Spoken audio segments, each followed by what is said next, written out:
نحمده ونصلي على رسوله الكريم اما بعد فاعوذ بالله من الشيطان الرجيم بسم الله الرحمن الرحيم رب اشرح لي صدري ويسر لي امري واحلل عقدة من لساني يفقهوا قولي۔ قرآن مجید کا آغاز سورۃ الفاتحہ سے ہوتا ہے جو قرآن مجید کی سب سے افضل سورت ہے۔ نبی صلی اللہ علیہ وسلم کسی سفر میں تھے تو ایک آدمی آپ کے پاس اترا۔ وہ کہتا ہے کہ نبی صلی اللہ علیہ وسلم نے اس کی طرف متوجہ ہو کر فرمایا، کیا میں تمہیں قرآن کے افضل حصے کے بارے میں نہ بتاؤں؟ پھر آپ صلی اللہ علیہ وسلم نے اس پر الحمدللہ رب العالمین کی تلاوت کی۔ سورۃ الفاتحہ ایک بے مثال سورت ہے۔ رسول اللہ صلی اللہ علیہ وسلم نے فرمایا، اللہ عز و جل نے ام القرآن فاتحہ جیسی سورت نہ تو تورات میں نازل فرمائی اور نہ ہی انجیل میں، اور یہی سبع مثانی ہے۔ اور اللہ تعالیٰ فرماتے ہیں کہ یہی سورت میرے اور میرے بندے کے درمیان تقسیم شدہ ہے، اور میرے بندے کو وہی ملے گا جو وہ مانگے گا۔ اعوذ باللہ من الشیطان الرجیم بسم اللہ الرحمن الرحیم۔ اللہ کے نام سے ابتدا جو بہت مہربان نہایت رحم فرمانے والا ہے۔ قرآن مجید کی جب ابتدا کی جاتی ہے، آغاز کیا جاتا ہے، تو سب سے پہلے تعوذ پڑھا جاتا ہے کہ میں اپنے آپ کو اللہ کی پناہ میں دیتی ہوں شیطان مردود سے بچنے کے لیے۔ شیطان مردود کبھی بھی نہیں چاہتا کہ انسان سیدھے راستے کی طرف چلے، اور قرآن کا راستہ ہی سیدھا راستہ ہے۔ نبی صلی اللہ علیہ وسلم کا دیا ہوا راستہ ہی دراصل سیدھا راستہ ہے، لیکن شیطان کبھی بھی یہ نہیں چاہتا کہ ہم اس قرآن سے ہدایت پائیں۔ اسی طرح جب ہم اعوذ باللہ پڑھتے ہیں تو اس کا ایک صیغہ اعوذ بکلمات اللہ بھی ہے، یعنی ایک تو ہے اعوذ باللہ اور ایک ہے اعوذ بکلمات اللہ، کہ میں اللہ تعالیٰ کے سارے کلمات کے ساتھ اللہ کی پناہ میں اپنے آپ کو دیتی ہوں۔ کیونکہ آپ دیکھیے کہ اللہ سبحانہ وتعالیٰ کی جو مختلف مخلوقات ہیں ان میں سے یعنی شیاطین تو بری مخلوق ہیں، لیکن اس کے ساتھ ساتھ فرشتے جو ہیں وہ اچھی مخلوق ہیں۔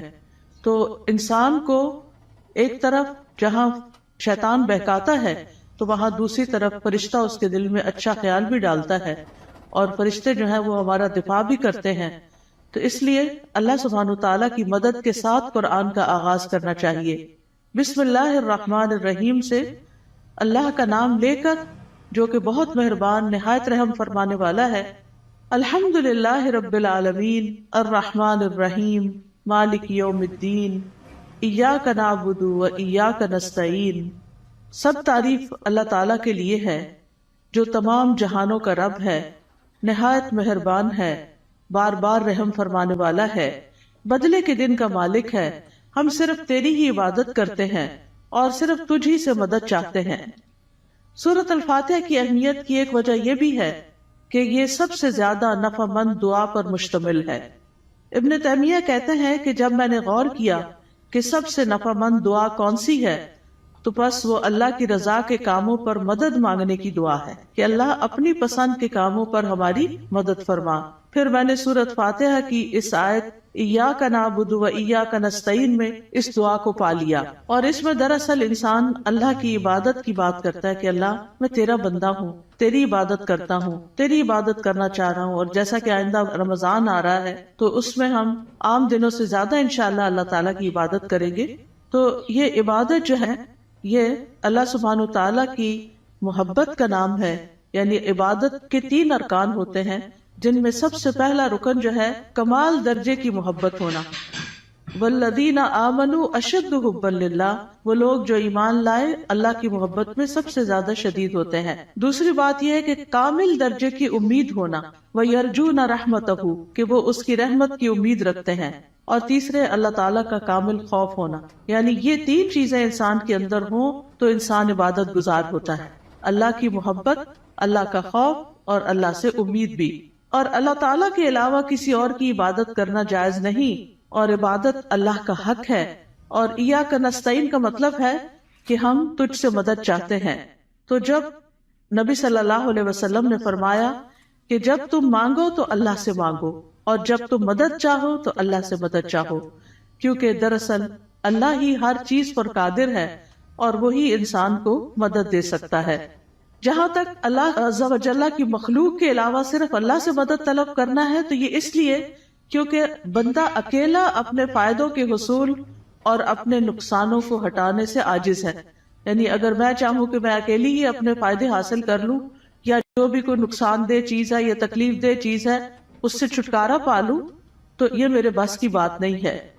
کیونکہ انسان کی دین کی مصلحتیں ہوں یا دنیا کی فائدے کی چیزیں ہوں، اللہ کے سوا اس کی مدد کوئی بھی نہیں کر سکتا، اور جس کی مدد اللہ کرے اسی کو مدد حاصل ہوتی ہے، اور جس کو اللہ چھوڑ دے اس کی پھر کوئی مدد کرنے والا نہیں ہوتا، وہ بے یار و مددگار ہو جاتا ہے.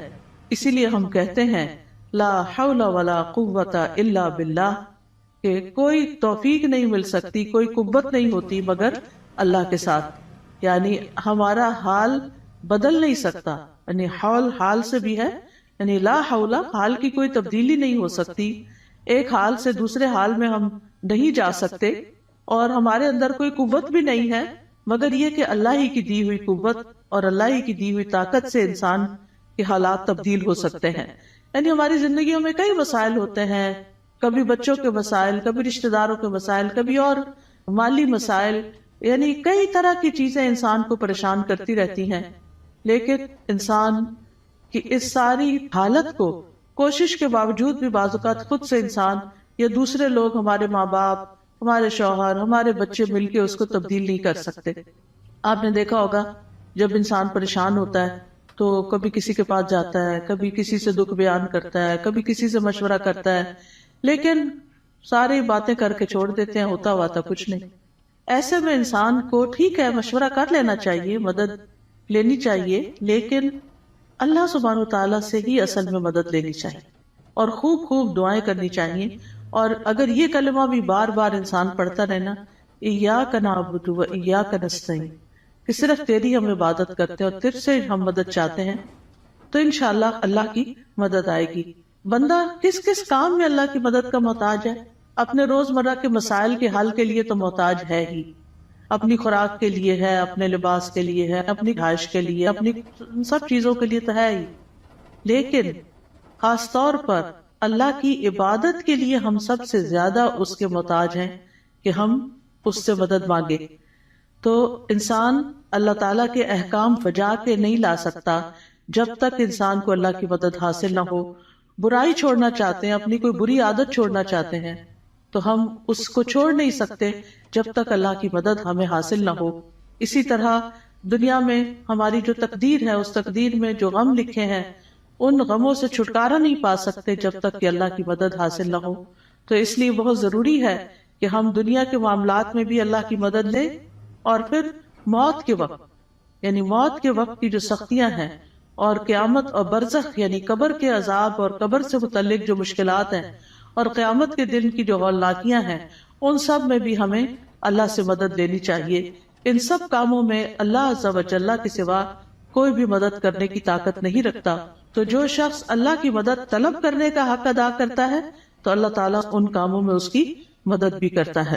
اہدنا الصراط المستقیم، تو ہمیں سیدھا راستہ دکھا، کیونکہ ہدایت سب سے بڑی ضرورت ہے جو انسان مانگتا ہے اللہ تعالیٰ سے.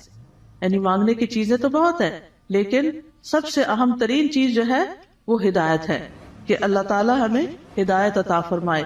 کیونکہ ہدایت جس کو مل گئی تو وہ متقین میں سے ہو جائے گا، اور جس کے اندر تقوی آ گیا اس کو مزید ہدایت بھی ملے گی. اور جو متقین میں سے ہو جائے گا تو من یتق اللہ یجعل لہ مخرجا وَيَرْزُقْهُ مِنْ حَيْثُ لَا يَحْتَسِبُ، جو اللہ سے ڈرے گا وہ اس کے لیے نکلنے کا کوئی راستہ بنا دے گا، اور اسے وہاں سے رزق دے گا جہاں سے وہ گمان بھی نہیں کرتا ہوگا، یعنی جہاں سے وہ سوچ بھی نہیں سکتا. تو اس لیے انسان کو ہدایت کی ضرورت ہے، اور ہدایت اللہ سے مانگتے ہی رہنا چاہیے. آپ دیکھیے کہ حیرانی کی بات ہے کہ دن میں 5 نمازوں کی ہر رکعت میں ہم سورۃ فاتحہ پڑھتے ہیں. سورۃ فاتحہ کے اندر ہم اللہ سے ہدایت ہی مانگتے رہتے ہیں، یا اللہ تو ہمیں ہدایت دے دے، ہمیں ہدایت دے دے. یعنی انسان کو مل بھی جائے تو بھٹکنا بڑا آسان ہوتا ہے، دل کا ٹیڑھا ہونا بڑا آسان ہوتا ہے. تو اس لیے بہت ضروری ہے کہ ہم سب دل لگا کے یہ دعا کرتے رہیں. نبی صلی اللہ علیہ وسلم ایک اور دعا بھی کرتے تھے، اللہم انی اسألک الہدی والتقی والعفاف والغنی، کہ اے اللہ میں تجھ سے ہدایت، تقوی اور پاک دامنی اور دل کا غنا مانگتا ہوں. اسی طرح ایک اور دعا ہے، اللہم اہدنی وسددنی، اے اللہ تو مجھے ہدایت عطا فرما اور سیدھا رکھ، یعنی درست رکھ کہ ادھر ادھر نہ ہو جاؤ۔ اسی طرح نبی صلی اللہ علیہ وسلم تہجد کے وقت اللہ تعالیٰ سے سیدھے رستے کی ہدایت کی دعا مانگتے تھے، اور اپنی تہجد کی نماز شروع ہی اس دعا سے کرتے تھے، اللہم رب جبریل و میکائیل و اسرافیل فاطر السماوات والارض عالم الغیب والشہادۃ انت تحکم بین عبادک فیما کانوا فیہ یختلفون اللہم اہدنی لما اختلف فیہ من الحق انک تہدی من تشاء الی صراط مستقیم۔ اے اللہ، جبریل، میکائیل اور اسرافیل کے رب، آسمانوں اور زمین کے پیدا کرنے والے، ہر غیب اور حاضر کو جاننے والے، تو اپنے بندوں میں ان چیزوں کا فیصلہ کرے گا جن میں وہ اختلاف کرتے ہیں۔ اے اللہ، مجھے اس حق کی طرف رہنمائی دے جس میں اختلاف کیا گیا ہے۔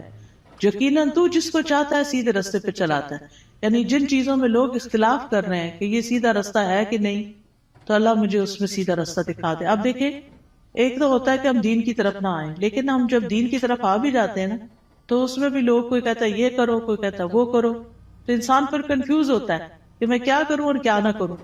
تو ایسے میں جہاں بھی اختلاف ہو، بہتر یہی ہے کہ انسان اللہ سے اس میں صحیح رہنمائی کی دعا مانگے۔ یعنی دو لوگوں کے بیچ میں کوئی مس انڈرسٹینڈنگ، کوئی اختلاف ہو جاتا ہے، ہر انسان کیا سمجھتا ہے میں ٹھیک ہوں، اور وہ اپنا نقطہ نظر جو ہے یا اپنا پوائنٹ آف ویو جو ہے وہ بہت شدت کے ساتھ بیان کرتا ہے، لیکن اصل بات یہ ہے کہ انسان اللہ سبحانہ تعالیٰ سے جب مدد مانگتا ہے کہ اللہ اس اختلاف میں مجھے ہدایت دے، تو ہی سیدھے رستے پر ہوتا ہے۔ پھر اسی طرح یہ ہے کہ بچوں کو بھی صحیح فیصلے کرنے کے لیے ہدایت کی دعا دینی چاہیے۔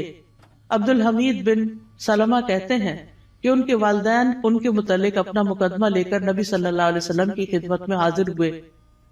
میرے والدین میں سے ایک مسلمان تھا، دوسرا نہیں تھا، کافر تھا۔ نبی صلی اللہ علیہ وسلم نے بچے کو اختیار دیا تو وہ ان دونوں میں سے جو کافر تھا اس کی طرف متوجہ ہو گیا۔ تو آپ کو فکر لگی کہ یہ اگر کافر لے جائے گا تو بچے کو کافر بنا دے گا۔ تو آپ صلی اللہ علیہ وسلم نے اسی وقت دعا کی، اللہم اہدہ، اللہ اس کو ہدایت دے دے۔ تو وہ مسلمان کی طرف متوجہ ہو گیا۔ تو پھر آپ نے فیصلہ اس کے حق میں کیا، کیونکہ آپ خود سے نہیں اس بچے کو کہہ سکتے تھے یا خود سے دے نہیں سکتے تھے، وہ بچے کی چوائس پر تھا کہ وہ کدھر جانا چاہتا ہے۔ تو آپ نے اس کے لیے دعا شروع کر دی۔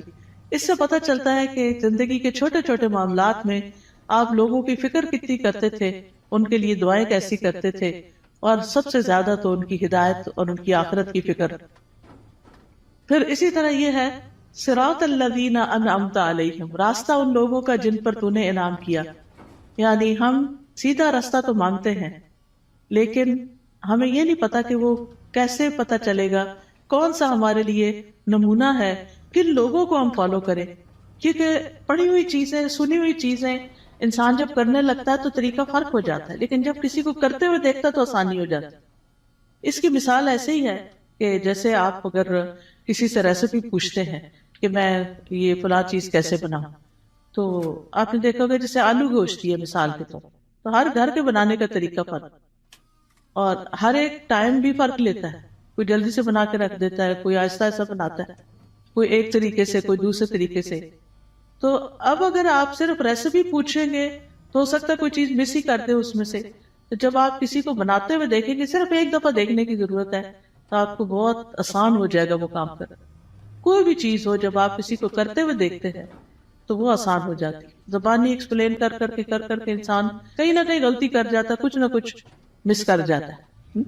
اور آج اہدنا الصراط المستقیم پہ بات ہونی تھی، تو اللہ نے ہمیں وہ گما کے آئے ہیں تو پتہ چلے کہ اگر ایک ٹرن بھی زندگی میں الٹا لیتے ہیں، کہیں غلط فیصلہ کرتے ہیں، تو کہیں سے کہیں پہنچ جاتے ہیں، بالکل ہی یعنی قریب آنے کی بجائے اور دور نکل جاتے ہیں، صرف ایک ٹرن اگر غلط لے لیں آپ۔ تو اسی طرح زندگی میں ہم صحیح جا رہے ہوتے ہیں، کہیں کوئی بیچ میں آ کے ہمیں کوئی غلط بات بتا دیتا ہے، ہم اس کے پیچھے لگ جاتے ہیں، اصل رستے کو چھوڑ کے چل بھائی وہ کہیں سے کہیں پہنچ گئے، تو وہ اللہ سے تو دور کر دیتا ہے نا انسان کو۔ تو اس لیے ہمیں یہ کہا گیا ہے کہ ان لوگوں کا راستہ مانگو جو ہدایت پر تھے، اور وہ کون تھے؟ انبیاء تھے، صدیقین تھے، شہداء تھے، صالحین تھے، نیک لوگ تھے، صحابہ کرام تھے، تابعین تھے، تبع تابعین تھے، جن کو آپ صلی اللہ علیہ وسلم نے خیر القرون میں سے قرار دیا. تو کتنا ضروری ہے کہ ہم ان لوگوں کی زندگیوں کے بارے میں پڑھیں، وہ کیا کرتے تھے. ہم آج کے لوگوں کو رول ماڈل بنا لیتے ہیں، وہ بیچارے تو خود بعض اوقات نہیں سمجھتے کہ انہیں کیا کرنا چاہیے. تو اصل رول ماڈل جو ہیں ہمارے وہ صحابہ کرام ہیں، صحابیات ہیں، کہ انہوں نے نمازیں کیسے پڑھی، ان کے روزے تہجد کیسے تھے، ان کا صدقہ خیرات کیسا تھا، ان کے لوگوں سے معاملات کیسے تھے، ان کی خوشی اور ناراضگی کیسی تھی. تو اگر ہم ان چیزوں کے بارے میں پڑھتے رہیں گے، جانتے رہیں گے، تو آپ دیکھیں گے کہ بہت سی چیزیں درست ہو جائیں گی. یعنی اپنی غلطیاں بھی نظر آئیں گی اور جو اچھے کام ہیں وہ بھی، اور ان کی زندگی کے واقعات اور حالات بہت موٹیویشنل بھی ہوتے ہیں. یعنی اگر آپ صحابہ کی کہانیاں پڑھیں تو انسان روئے بغیر رہ نہیں سکتا. مجھے یاد ہے جب میں نے ہائی اسکول ختم ہی کیا تھا تو چھٹیاں تھی کافی ساری، تو اس میں نے بکس پڑھنی شروع کر دی، اور سب سے زیادہ مجھے جن بکس نے انسپائر کیا وہ اسی طرح کی لائف سٹوریز تھیں. یعنی جو بڑے لوگوں کی کہانیاں اور نیک لوگوں کی کہانیاں. اس میں ہم کہتے ہیں اچھا یہ لوگ اس طرح کر سکتے ہیں تو ہم نہیں کر سکتے، یہ بھی تو اسی دنیا میں رہتے ہیں. تو اس سے پھر انسان کو انسپریشن بہت ملتی ہے. تو یہاں بھی اللہ تعالیٰ نے جو سیدھا رستہ بتایا ہے وہ ان لوگوں کا رستہ اختیار کرنے کے لیے کہا ہے کہ جن پر اللہ نے انعام کیا، ان کا نہیں جن پر اللہ تعالیٰ غضبناک ہوا، اور نہ ان کا جو پٹکے ہوئے ہیں. پھر ہے سورۃ البقرہ. سورۃ البقرہ جو ہے وہ قرآن کی کوہان ہے. نبی صلی اللہ علیہ وسلم نے فرمایا ہر چیز کی ایک کوہان ہوتی ہے، یعنی اونچا حصہ ہم، اور قرآن کی کوہان سورۃ البقرہ ہے. اور جب شیطان سورۃ البقرہ کی تلاوت سنتا ہے تو وہ اس گھر سے نکل جاتا ہے جس میں سورۃ البقرہ کی تلاوت کی جا رہی ہو. اس کو پڑھنا باعث برکت ہے اور اس کو چھوڑنا باعث حسرت ہے. رسول اللہ صلی اللہ علیہ وسلم نے فرمایا سورۃ البقرہ پڑھا کرو، کیونکہ اس کا پڑھنا باعث برکت ہے، چھوڑنا باعث حسرت ہے، اور اس کے پڑھنے والے پر جادوگر قدرت نہیں پا سکتے. یعنی ایسے لوگ جادو سے محفوظ رہتے ہیں جو سورۃ البقرہ پڑھتے رہتے ہیں. اب اس کا طریقہ کیا ہے؟ کیونکہ لوگ پوچھتے ہیں کہ اچھا پھر کیسے پڑھیں. ایک تو یہ ہے کہ ایک ہی دن میں ساری پڑھ لیں، اور ایسے بہت سارے لوگ ہوتے ہیں جو روز سورۃ البقرہ پڑھتے ہیں. اور ایک یہ ہے کہ ایک ایک سپارہ کر کے آپ روز پڑھ لیں. ایک یہ ہے کہ ربع ربع ربع ربع کر کے آپ اس کو، یعنی کہ 8 اور 10 دن لگ جاتے ہیں تقریباً اس طرح، تو مہینے میں 3 دفعہ ہو جائے گی. ایک یہ ہے کہ روزانہ آپ ایک صفحہ پڑھ لیں، اور جب تک وہ صفحے سارے ختم نہیں ہوتے تو وہ اس طرح روزانہ آپ یعنی یا نماز میں یا دیکھ کے یعنی پڑھتے رہیں. یعنی سورۃ البقرہ کے ساتھ اپنا تعلق قائم رکھیں تو اس کا فائدہ یہ ہوگا کہ جادوگر اثر نہیں کر سکیں. کیونکہ جن لوگوں پہ کوئی جادو کی شکایت ہوتی ہے نا، جب وہ بےچارے ایک دفعہ اپنا توڑ کر آتے ہیں، جب ان کو پتہ چلتا ہے توڑ ہو گیا تو دوبارہ کر دیتے ہیں، پھر دوبارہ کر دیتے ہیں. تو اس لیے پروٹیکشن بڑی ضروری ہوتی ہے، اور سورۃ البقرہ جو ہے اسی میں سے ہے. ابو ہریرہ رضی اللہ عنہ سے روایت ہے کہ رسول اللہ صلی اللہ علیہ وسلم نے فرمایا تم اپنے گھروں کو قبرستان نہ بناؤ، کیونکہ شیطان اس گھر سے بھاگ جاتا ہے جس گھر میں سورۃ البقرہ کی تلاوت کی جاتی ہے. پھر آیت نمبر 1 ہے سورۃ البقرہ کی، الف لام میم ذالک الکتاب لا ریب فیہ ھدی للمتقین. یہ کتاب ہے جس میں کوئی شک نہیں، ہدایت ہے متقی لوگوں کے لیے.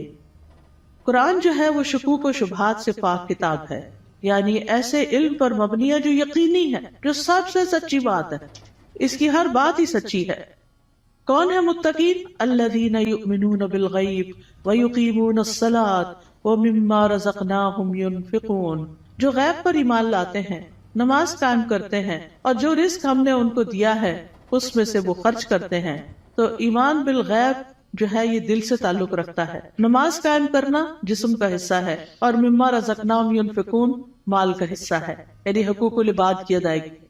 انسان اندر سے بھی اچھا ہو، انسان باہر سے بھی اللہ کی عبادت کرے، اور انسان اللہ کے بندوں اور اللہ کی مخلوق کے ساتھ بھی اچھا سلوک کرے. پھر فرمایا والذین یؤمنون بما انزل الیک وما انزل من قبلک وبالآخرۃ ھم یوقنون. اور وہ جو ایمان لاتے ہیں اس پر جو آپ پر نازل کیا گیا اور جو آپ سے پہلے نازل کیا گیا، اور وہ آخرت پر یقین رکھتے ہیں. یعنی متقی وہ لوگ ہوتے ہیں، اس کتاب سے ہدایت حاصل کرنے والے لوگ وہ ہوتے ہیں کہ جو اللہ کی طرف سے آئی ہوئی چیزوں پر ایمان رکھتے ہیں، اور جو چیزیں نبی صلی اللہ علیہ وسلم سے پہلے اتاری گئی تھی ان پر بھی ایمان رکھتے ہیں، اور وہ آخرت پر پکا یقین رکھتے ہیں. تو نبی صلی اللہ علیہ وسلم پر نازل شدہ وحی جو ہے اس پر ایمان لانا ضروری ہے. قرآن مجید میں آتا ہے وَأَنزَلَ اللَّهُ عَلَيْكَ الْكِتَابَ وَالْحِكْمَةَ وَعَلَّمَكَ مَا لَمْ تَكُنْ تَعْلَمْ وَكَانَ فَضْلُ اللَّهِ عَلَيْكَ عَظِيمًا. اللہ نے آپ پر کتاب و حکمت نازل کی ہے اور آپ کو وہ کچھ سکھایا جو آپ نہیں جانتے تھے، اور یہ آپ پر اللہ کا بہت ہی بڑا فضل ہے کہ اللہ تعالیٰ نے آپ کو فائدے کی سب چیزیں سکھا دی ہیں. یاد رکھیے حدیث بھی قرآن کی طرح نازل ہوتی تھی. وَمَا يَنطِقُ عَنِ الْهَوَىٰ إِنْ هُوَ إِلَّا وَحْيٌ يُوحَىٰ. وہ اپنی خواہش نفس سے کچھ نہیں کہتے، وہ تو صرف وہی ہے جو نازل کی جاتی ہے. حسان بن عطیہ کہتے ہیں کہ جبریل علیہ السلام نبی صلی اللہ علیہ وسلم کے پاس سنت لے کر اترتے تھے. جس طرح آپ کو قرآن سکھاتے اسی طرح سنت کی تعلیم دیتے تھے. قرآن جو تھا وہ لکھا جاتا تھا، یعنی قرآن جو تھا وہ آپ سنتے تھے اور پھر صحابہ کو لکھوا دیتے تھے، جبکہ سنت جو ہے وہ چونکہ زیادہ تر پریکٹس کی چیز ہے، عمل کی چیز ہے، تو وہ آپ اس چیز پر عمل کر لیتے تھے. نبی صلی اللہ علیہ وسلم نے ہمیں بھی تلقین کی ہے کہ ہم اس قرآن و سنت کو مضبوطی سے پکڑے رکھیں. رسول اللہ صلی اللہ علیہ وسلم نے فرمایا میں تم میں دو چیزیں چھوڑے جا رہا، تم ہرگز گمراہ نہیں ہوگے جب تک ان دونوں کو مضبوطی سے نہ تھام لو. ایک اللہ کی کتاب اور دوسرے اس کے نبی کی سنت ہے. وَبِالْآخِرَةِ هُمْ يُوقِنُونَ. اور آخرت پر وہ یقین رکھتے ہیں. یقین کا معنی جو ہے وہ ایسا ایمان ہے جس کی طرف شک داخل، یعنی اتنا پکا کہ جیسے انسان اپنی آنکھوں سے کوئی چیز دیکھ رہا ہوتا ہے تو اس پر یقین ہوتا ہے کہ میں کوئی جھوٹ نہیں دیکھ رہا، یہ حقیقت ہے. یقین جو ہے یہ علم کا سب سے اونچا درجہ ہے. یعنی یہ نہیں کہا آخرت کا علم رکھتے ہیں، آخرت کو جانتے ہیں، نہیں، اس پر پکا یقین رکھتے ہیں، ایمان رکھتے ہیں. تو یقین کے فائدے کیا ہوتے ہیں؟ یقین کا فائدہ یہ ہوتا ہے کہ انسان کے لیے عمل آسان ہو جاتا ہے. انسان کو اللہ تعالیٰ سے یقین مانگنا چاہیے. ابو بکر رضی اللہ عنہ دعا میں یہ کلمات کہتے تھے اللہم ہب لی ایمانا و یقینا و معافاتا و نیتا. اے اللہ مجھے ایمان اور یقین اور عافیت اور اچھی نیت عطا فرما. اولئک علی ھدی من ربہم واولئک ھم المفلحون. یہی لوگ اپنے رب کی طرف سے ہدایت پر ہیں اور یہی لوگ دراصل فلاح پانے والے ہیں. اس کے بعد فرمایا بے شک وہ لوگ جنہوں نے کفر کیا ان کے لیے برابر ہے کہ آپ انہیں ڈرائیں یا نہ ڈرائیں، وہ ایمان نہیں لائیں گے. اللہ نے ان کے دلوں اور ان کے کانوں پر مہر لگا دی ہے اور ان کی آنکھوں پر پردہ ہے اور ان کے لیے بہت بڑا عذاب ہے. گناہ جب دل پہ پے در پے آتے ہیں تو دل کو بند کر دیتے ہیں، اور جب اسے بند کر دیتے ہیں تو اللہ کی طرف سے ٹھپا اور مہر لگ جاتی، پھر ایمان اندر نہیں داخل ہوتا. اس لیے پھر انسان کا کفر سے چھٹکارا پانے کا کوئی رستہ نہیں رہ جاتا. ختم اللہ علی قلوبہم. اور پھر کان بھی نہیں سنتے اور آنکھیں بھی نہیں دیکھتی، کہیں سے بھی عبرت نہیں ہوتی. انسان ایسے ہی جانوروں کی طرح زندگی گزار کر پھر اللہ کے پاس چلا جاتا ہے اور وہاں جا کر بہت بڑے عذاب کا سامنا کرتا ہے. اس کے بعد ایک تیسرے گروہ کی بات کی گئی اور وہ ہے منافقوں کا گروہ. وَمِنَ النَّاسِ مَن يَقُولُ آمَنَّا بِاللَّهِ وَبِالْيَوْمِ الْآخِرِ وَمَا هُمْ بِمُؤْمِنِينَ. لوگوں میں سے کچھ ایسے بھی ہوتے ہیں جو کہتے ہیں ہم اللہ اور یوم آخرت پر ایمان لائے، حالانکہ وہ مومن نہیں ہوتے. وہ اللہ کو دھوکہ دیتے ہیں اور ان لوگوں کو جو ایمان لائے، اور نہیں وہ دھوکہ دیتے مگر اپنے آپ ہی کو، اور وہ اس کا شعور نہیں رکھتے. فی قلوبہم مرض فزادہم اللہ مرضا ولہم عذاب علیم بما کانوا یکذبون. ان کے دلوں میں ایک بیماری ہے تو اللہ نے ان کی بیماری کو اور زیادہ کر دیا اور ان کے لیے دردناک عذاب ہے، اس لیے کہ وہ جھوٹ بولتے تھے. تو یہ کون سی بیماری ہے؟ یہ دنیا کی محبت کی بیماری ہے. اس وجہ سے وہ اللہ سبحانہ وتعالیٰ کی عبادت نہیں کرتے، اسی وجہ سے وہ آخرت کی فکر نہیں کرتے، اسی وجہ سے وہ نبی صلی اللہ علیہ وسلم کی سنت کو کوئی اہمیت نہیں دیتے. کیونکہ جب دل دنیا کی طرف جھک جاتا ہے اور اس کے اندر بڑھتا چلا جاتا ہے، جو دنیا میں ہی سکون پاتا ہے، دنیا سے محبت کرتا ہے، وہ دل پھر آخرت سے غافل ہو جاتا ہے. اور جب آخرت سے غافل ہو جاتا ہے تو پھر اللہ سبحانہ وتعالیٰ ایسے بندے کو اس کے نفس کے حوالے کر دیتے ہیں اور پھر آخرت میں اس کے لیے دردناک عذاب ہے. اور جب ان سے کہا جاتا ہے کہ زمین میں فساد نہ کرو تو وہ کہتے ہیں کہ ہم تو اصلاح کرنے والے ہیں. خبردار، بے شک وہی لوگ فساد کرنے والے ہیں لیکن وہ شعور نہیں رکھتے. اور جب ان سے کہا جاتا ہے ایمان لاؤ جس طرح لوگ ایمان لائے، تو کہتے ہیں کیا ہم ایمان لائیں جس طرح بے وقوف ایمان لائے ہیں؟ خبردار، یقیناً وہ خود ہی بے وقوف ہیں لیکن وہ جانتے نہیں ہیں. اور جب ان لوگوں سے ملتے ہیں جو ایمان لائے تو کہتے ہیں ہم ایمان لائے، اور جب اپنے شیطانوں کے پاس تنہا ہوتے ہیں تو کہتے ہیں یقیناً ہم تو تمہارے ساتھ ہیں، ہم تو صرف مذاق کرنے والے ہیں. یعنی ایسے لوگ ہر ایک سے بنا کے رکھنے کی فکر کرتے ہیں اور کسی کو اس لیے ناراض نہیں کرنا چاہتے کہ ان سے پھر کوئی دنیا کا نقصان نہ ہو جائے. لیکن حقیقت یہ ہے کہ یہ لوگ دین کا مذاق اڑاتے ہیں اور دین کے ساتھ نان سیریس رویہ اختیار کرتے ہیں. تو اس لیے اللہ یستہزئ بہم، جیسے یہ عمل کرتے ہیں ویسی ہی ان کی جزا ہے.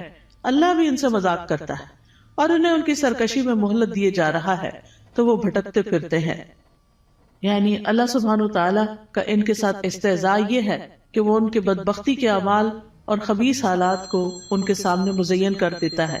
یعنی انہیں اپنی برائیاں جو ہیں وہ اچھی لگنے لگتی ہیں، جیسے جھوٹ بولنا، دھوکہ دینا، کہنا یہ تو سمارٹنس ہے، دیکھو میں نے فلاں کو کیسے بیوقوف بنایا، اور پھر تنہائی میں بیٹھ کے اس پہ ہنستے ہیں. تو یہ چیزیں جو ہیں یہ انسان کے اپنے ہی لیے نقصان دہ ہوتی ہیں.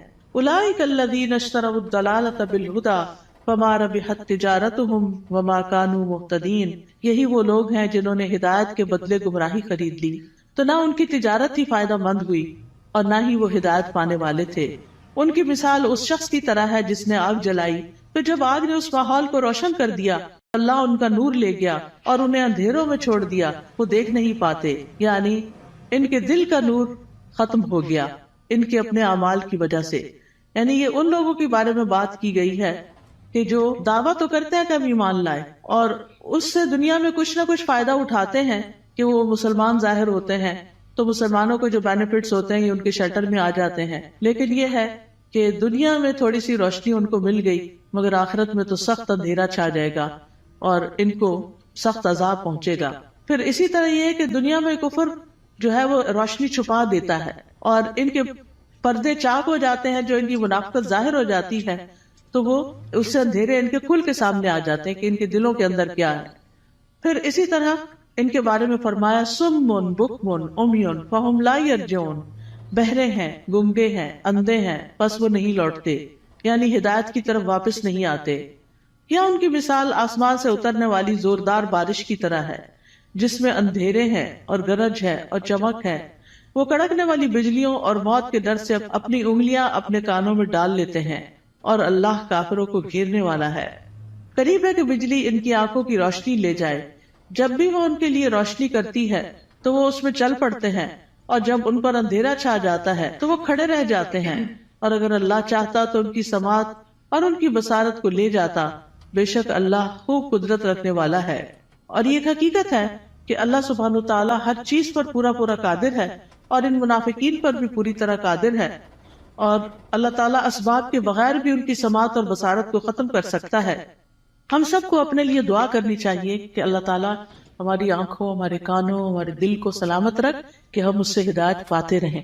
سنن ترمذی میں ایک دعا آئی ہے بڑی خوبصورت، وَمَتِّعْنَا بِأَسْمَاعِنَا وَأَبْصَارِنَا وَقُوَّاتِنَا أَبَدًا مَا أَحْيَيْتَنَا وَاجْعَلْهُ الْوَارِثَ مِنَّا، کہ اللہ ہمیں ہماری سماعت، ہماری بصارت، ہماری قوت سے فائدہ پہنچا اور اسے ہمارا وارث بنا دے. پھر اس کے بعد اگلا رکوع شروع ہوتا ہے، یا ایھا الناس اعبدوا ربکم الذی خلقکم والذین من قبلکم لعلکم تتقون. اے لوگوں اپنے رب کی عبادت کرو، الذی خلقکم جس نے تمہیں پیدا کیا، اور ان لوگوں کو بھی جو تم سے پہلے تھے، تاکہ تم بچ جاؤ، یعنی برے عذاب سے بچ جاؤ. تو عبادت کی بات پہلے بھی ہو چکی کہ ہمیں اللہ نے اپنی عبادت کے لیے پیدا کیا ہے، اور عبادت میں انسان کو اللہ تعالیٰ سے شدید محبت بھی کرنی ہوتی ہے اور اس سے ڈرنا بھی ہوتا ہے اور اس سے امید بھی رکھنی ہوتی ہے. پھر فرمایا الذی جعل لکم الارض فراشا والسماء بناء وانزل من السماء ماء فاخرج به من الثمرات رزقا لکم فلا تجعلوا للہ اندادا وانتم تعلمون. وہ جس نے تمہارے لیے زمین کو فرش اور آسمان کو چھت بنایا اور آسمان سے پانی نازل کیا اور اس پانی سے تمہارے لیے پھل بطور رزق پیدا کیے، بس تم اللہ کے ساتھ کسی کو شریک نہ ٹھہراؤ حالانکہ تم جانتے ہو. اور اگر تمہیں اس قرآن میں شک ہے جو ہم نے اپنے بندے محمد پر نازل کیا صلی اللہ علیہ وسلم، تو اسی طرح کی ایک صورت تم بھی بنا لاؤ، اور اللہ کے سوا اپنے گواہوں یعنی مددگاروں کو بھی بلا لو اگر تم سچے ہو۔ فَإِن لَّمْ تَفْعَلُوا وَلَن تَفْعَلُوا فَاتَّقُوا النَّارَ الَّتِي وَقُودُهَا النَّاسُ وَالْحِجَارَةُ أُعِدَّتْ لِلْكَافِرِينَ، پھر اگر تم نے ایسا نہ کیا اور تم ہرگز نہ کر سکو گے تو بچو اس آگ سے جس کا ایندھن انسان اور پتھر ہے، جو کافروں کے لیے تیار کی گئی ہے، اور خوشخبری دے دیجئے ان لوگوں کو جو ایمان لائے اور انہوں نے نیک عمل کیے۔ تو خوشخبریاں کس کے لیے ہیں؟ گڈ نیوز کس کے لیے ہیں؟ جو ایمان لا کر اچھے کام کرتا ہو، کہ ان کے لیے ایسے باغات ہیں جن کے نیچے نہریں بہتی ہیں، جب انہیں ان باغوں میں سے کسی قسم کا پھل کھانے کو دیا جائے گا تو وہ کہیں گے یہ تو وہی ہے جو اس سے پہلے بھی ہم دیے گئے، اور انہیں اس سے ملتے جلتے پھل دیے جائیں گے۔ وہاں ان کے لیے پاک صاف بیویاں ہوگی، اور وہ ان باغات میں ہمیشہ رہنے والے ہیں، ہمیشہ کے لیے۔ یہ کتنی بہترین جزا ہے جو نیک عمل کرنے والوں کی ہے۔ معاذ بن جبل رضی اللہ عنہ کہتے ہیں کہ نیک عمل وہ ہوتا ہے جس میں 4 چیزیں ہوں۔ نمبر 1 علم کے ساتھ ہو کیا۔ نمبر 2 اچھی نیت ہو، کرنے کی نیت بھی اچھی ہونی چاہیے۔ نمبر 3 صبر کے ساتھ کرنا چاہیے، اور نمبر 4 اخلاص کے ساتھ کرنا چاہیے۔ تو جس عمل میں یہ سب چیزیں ہوں، صبر بھی ہو، نیت اچھی ہو، عمل انسان کا جو ہے وہ علم کے مطابق ہو، تو وہی شخص جو ہے وہ نیک ہے۔ وَأُتُوا بِهِ مُتَشَابِهًا، اور وہ جنت میں ملتے جلتے پھل دیے جائیں گے، یعنی جنت کے پھل اگرچہ ایک دوسرے سے ملتے جلتے ہوں گے لیکن ان کا ذائقہ بڑا مختلف ہوگا۔ جیسے آم ہے تو آموں سے ملتے جلتے بظاہر دیکھنے میں، یعنی یہ سب ورائٹی کی انتہا ہے نا، کہ آپ نے کبھی نوٹ کیا ہوگا مثلاً آپ بعض اوقات 2 اورنجز کھاتے ہیں، کیا دونوں کا ذائقہ ایک ہوتا ہے؟ نہیں ہوتا ہے۔ اور اگر کس میں فرق ہو تو ان کی خوشبو، ان کا رنگ، ایون کلر بھی، کسی کا ریڈ ہوتا ہے، کسی کا یلو، کسی کا برائٹ یلو ہوتا ہے، کسی کا اورنجش ہوتا ہے، ان کی خوشبو، ان کی مٹھاس۔ اب وہ جنت میں ان کے سامنے پھل پڑے ہوئے ہیں، دیکھنے میں ایک جیسے لگ رہے ہیں، ایک کھائیں گے اور مزہ، ایک کھائیں گے اور مزہ، ایک کھائیں گے اور مزہ، کیونکہ اگر 2 پھل ایک جیسے بھی کھائیں گے تو وہ بور ہو جاتا ہے نا انسان، دیکھیں وہ یہ اورنج، ہاں یہ میں نے کھائے ہوئے ہیں۔ لیکن اتنی ورائٹی ہے جنت میں، اتنی ورائٹی ہے کہ انسان کا دل بھرے گا ہی نہیں کسی وقت۔ دیکھیں ہمیں ہر نئی چیز اچھی لگتی ہے، ہم ہر نئے آئیڈیا سے، ہر نئی یونیک چیز سے انسپائر ہوتے ہیں، تو جنت میں تو ہر وقت ہر چیز نئی نئی نئی نئی نئی، یعنی نہ پرانی چیزیں ہوگی، نہ وہ ریپیٹیشن ہوگی، نہ وہ بوریت ہوگی، نہ وہ دل بھرے گا۔ اب فیشن کیا ہے؟ ایک نیا آئیڈیا ہی ہوتا ہے نا، حالانکہ بعض اوقات اس میں بڑی تکلیف بھی ہوتی ہے، لیکن وہ نیا ہوتا ہے تو لوگوں کو اٹریکٹ کرتا ہے، یونیک، ان یوزول۔ تو وہ اتو بھی متشابہہ، دیکھنے میں وہ متشابہ ہیں لیکن کھانے میں ان کا مزہ، جیسے ایک حدیث میں بھی آتا ہے کہ جنت کے جو ببول کا درخت ہوگا اس کے جو کانٹے ہوں گے، اس میں سے ایک کانٹے کے اندر 70,000 قسم کے پھل ہوں گے، یعنی اس کے اندر وہ رنگ ہوں گے اور اس کے ڈفرنٹ چیزیں ہوں گی، اور وہ جب ایک ایک چیز نکالتا جائے گا انسان تو different colour, different test, different خوشبو، ایکسپلور ہی کرتا جائے گا، ایکسپلور ہی کرتا جائے گا۔ اسی لیے خالدین فی، رہنا ہی رہنا ہے، کوئی موت نہیں ہے وہاں، جنت میں موت نہیں ہے، جہنم میں بھی موت نہیں ہے۔ اس لیے انسان کو جنت کا شوق لگ جانا چاہیے اور اس کے لیے کوشش کرنی چاہیے، اس کے لیے تڑپنا چاہیے، اور اس کے لیے ہر وہ کام کر لینا چاہیے جس سے وہ ایک دم اندر چلے جائیں، چاہے وہ اچھی عبادت کر کے، چاہے وہ بندوں کی خدمت کر کے، یعنی جو کام پتہ چلے نا یہ جنت میں لے جانے والا، تو انسان کو اس کا حریص ہو جانا چاہیے۔ ٹھیک ہے ہم کمزور انسان ہیں، نہ ہمارے پاس اتنی ہمت ہے زیادہ، نہ مال ہے زیادہ، لیکن کچھ نہ کچھ تو کرتے چلے جائیں تاکہ ایک دن اللہ تعالیٰ کا دیدار بھی ہو، کیونکہ جنت عدن میں جو لوگ ہوں گے اللہ تعالیٰ کے دیدار میں انہیں کوئی رکاوٹ پیش نہیں آئے گی، اور اللہ تعالیٰ کے وہ بڑے پسندیدہ اور چوزن لوگ ہوں گے۔ لیکن اس کے لیے اللہ کے راستے میں جہاد کرنا، جد و جہد کرنا، نکلنا، اپنے کمفرٹ زون سے باہر نکلنا، اپنا مال خرچ کرنا، اپنی جان لگانا، یہ چیزیں ہیں جس سے انسان جنت کا سودا کرتا ہے۔ ان اللہ اشتری من المؤمنین انفسهم واموالهم بان لهم الجنہ، اللہ نے بے شک خرید لی مومنوں سے ان کی جانیں اور ان کے مال، کیونکہ ان کے لیے جنت ہے۔ تو جنت حاصل کرنے کے لیے انسان کو کچھ دینا پڑتا ہے، اور وہ یہی دنیا کا وقت ہے، تھوڑا سا، یہ چند سال ہے، پتہ نہیں کب تک زندہ ہے کب تک نہیں۔ تو اللہ تعالیٰ سے دعا ہے کہ وہ ہمیں نیک اعمال کرنے کی توفیق عطا فرمائے۔ پھر بے شک اللہ اس سے نہیں شرماتا کہ وہ مادہ مچھر یا اس سے اوپر کسی چیز کی مثال بیان کرے. پھر جو لوگ ایمان لائے ہیں وہ جانتے ہیں کہ وہ ان کے رب کی طرف سے سچ ہے، اور جن لوگوں نے انکار کیا وہ کہتے ہیں اس مثال سے اللہ کی کیا مراد ہے. اللہ اس سے اکثر لوگوں کو گمراہ کرتا ہے اور اسی سے بہت سے لوگوں کو ہدایت بخشتا ہے، اور اس مثال سے گمراہ کرتا بھی ہے تو صرف فاسقوں کو. یعنی اللہ تعالیٰ جن لوگوں کو گمراہ کرتا ہے وہ اس لیے نہیں کرتا کہ اللہ چاہتا ہے گمراہ ہو جائے، نہیں، اصل میں ان کے اندر ایسی کوئی علت ہوتی ہے کہ جو اس بات کا سبب بن جاتی ہے کہ اللہ تعالیٰ پھر اس بندے کو ہدایت کی بجائے الٹے رستے پہ چلا دیتا ہے. جیسے سورۃ الصف میں آتا ہے فَلَمَّا زَاغُوا أَزَاغَ اللَّهُ قُلُوبَهُمْ وَاللَّهُ لَا يَهْدِي الْقَوْمَ الْفَاسِقِينَ. پھر جب وہ ٹیڑھے ہو گئے تو اللہ نے ان کے دل ٹیڑھے کر دی. انسان سیدھا راستہ چھوڑ کے ٹیڑھے پہ جاتا ہے تو پھر اللہ تعالیٰ اس کو اسی کے حوالے کر دیتا ہے، اور اللہ نافرمان لوگوں کو ہدایت نہیں دیتا. تو جو لوگ رب کے حکم کو مان جاتے ہیں ان کو ہدایت کی تعلیم مل جاتی ہے اور وہ سیدھے رستے پہ چل پڑتے ہیں. اور پھر فاسق کون ہوتے ہیں؟ جو اللہ کے عہد کو اس کے مضبوط ماننے کے بعد توڑ دیتے ہیں، اور جس چیز کا اللہ نے جوڑنے کا حکم دیا اس کو کاٹ ڈالتے ہیں، یعنی رشتہ داروں سے کاٹ لیتے ہیں اور زمین میں فساد کرتے ہیں. یہی لوگ دراصل نقصان اٹھانے والے ہیں.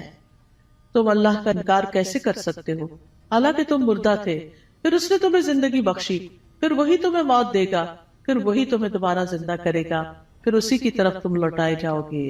واپسی کدھر ہے؟ اللہ ہی کی طرف ہے. اب یعنی کہ 2 مرحلے تو پورے ہو گئے. ایک مرحلہ تھا زندگی سے پہلے آنے کا، جب آدم علیہ السلام کی پشتوں سے اللہ نے سب کی روحیں پیدا کر دی. پھر اس کے بعد اس دنیا میں اب آگے، اب اس کے بعد موت ہے، پھر موت کے بعد پھر زندگی ہے جو ہمیشہ کی زندگی. هو الذی خلق لکم ما فی الارض جمیعا ثم استوى الی السماء فسواہن 7 سماوات وہو بکل شیء علیم.